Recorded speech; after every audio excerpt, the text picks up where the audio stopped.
Hey, it's Tim. Hopefully you guys are kicking some butt, killing some debt, and just enjoying the journey. You know, this journey has definitely changed so much about our lives, and it's just incredible. And there's been a question that popped up that I really wanted to address with you and kind of give you some insight. And that question is simply, when is it okay to pause my snowball? You know, because as you get rolling, your snowball gets rolling, and you start paying off debt and you're killing it with a vengeance. When is it okay to pause it? And the reason that this came up is because one of my friends had mentioned that they were getting ready to have a baby. And they were coming into some money. They had like maybe, I think it was like 15 grand or something that they had. And they were like, yeah, we're going to pay off debts and we're going to do this. And meanwhile, she's pregnant and she's like 4 weeks away from having this baby. And I told her, I says, no, no, no. I says, wait. Because she was going to just take the debt, pay off the credit card bills, take off all, you know. I told her, I says, look, this is the perfect time for you to pause your snowball and keep that money socked away. It's not going to hurt anything. You're not going to lose, I mean, pennies on the dollar you're going to lose for interest or whatever if you don't pay off your credit card bills this month. But what I highly recommend in that situation is wait till mama gets home. Wait till we know that the baby is safe and healthy and happy. And also don't put that stress on yourself. As a new mom, can you imagine the thought of having an extra $15,000 sitting in the bank if something was to happen?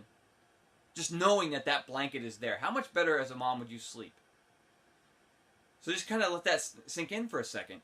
And so what? You have, say you have $10,000 worth of debt on a credit card sitting there, but you have $15,000 cash sitting in the bank.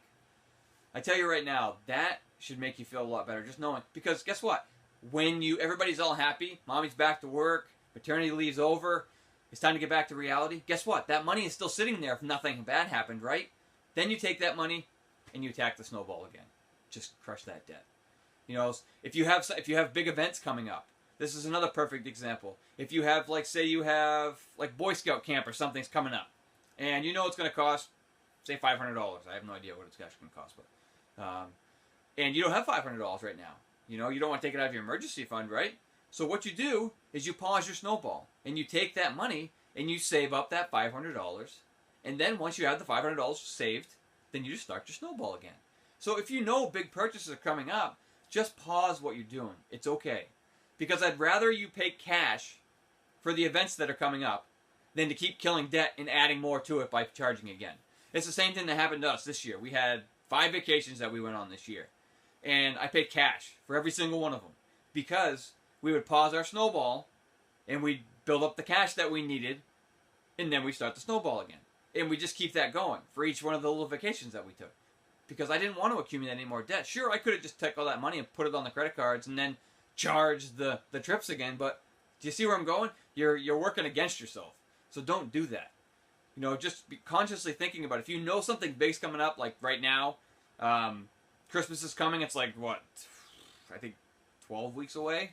Or somewhere around in there. Not actually, I don't even think it's that far away.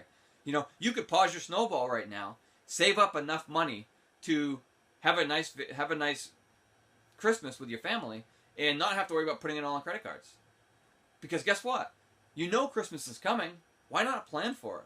Why pretend on December 15th, all of a sudden it's like a surprise, like, oh my God, Christmas is here. Oh, I didn't know it was coming. You know, it comes every year. So we know exactly when that day is, so we should be able to plan for it. Make a budget for it.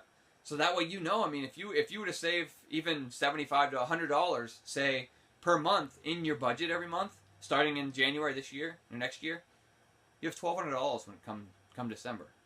I mean, how awesome is that? Or a little less if you could do 75, you know? And the money's there. It's waiting. It's waiting for you to spend on Christmas. So no longer, it's in the budget, so you know it's where the money's going, but no longer is it a stress of yours. So the object is to get your money to do what it's supposed to do, and then stop relying on credit cards as a backup plan. Plan ahead. Think ahead a little bit. Don't just think about this week, but think about what's coming up in 3 months. If you have something big that's coming up, save up for it. All right? Hopefully that tip helped you. And don't be afraid to pause your snowball if you have to, because it's going to be there when you're ready. And worst case scenario, you build up a whole bunch of money, and then you have a bunch of money in the bank, and you're like, well, now what? And whatever it is that was supposed to happen didn't happen. You can take that money, cash it out, and put it on the debt. So it's not a bad thing to have money sitting around. So hopefully that helped you guys. I'd love to hear from you. How has everything been going? How's your debt snowball been going?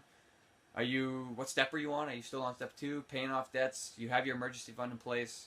Let's keep the group rolling. Let's keep everybody interactive. I'd love to hear from you. So, have a good day.